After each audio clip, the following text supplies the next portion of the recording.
We are getting closer to the May primary. And David is asking, can you register to vote in a different party after December 31st for the May primary? And if so, can you still vote after switching?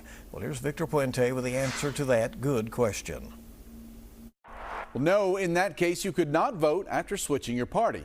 Now, there is no limit to how many times a voter in Kentucky can change the political party they are registered for. But when you make that change will determine if you can vote in the primary.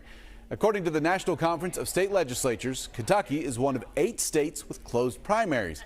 If you're a registered voter and you want to switch parties to vote in the primary, you have to do that by December 31st. State law says in part, any voter who withdraws his or her registration after December 31st, immediately preceding the primary, and re-registers as a voter with a different party affiliation will not be able to vote in the upcoming primary. So if you change your registration between New Year's Eve and the primary, you aren't voting in that election.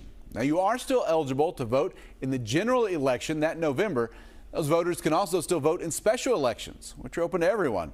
Now, some states have open primaries where you can vote in any party's primary, no matter how you're registered. And some have partially closed primaries. That means parties can allow unaffiliated voters to vote in their primaries. But again, Kentucky is not one of those. If you aren't registered to vote at all, the deadline for new voters to register is April 20th. If you have a good question, just email us. Goodquestion@WKYT.com. I'll see you on WKYT Mornings.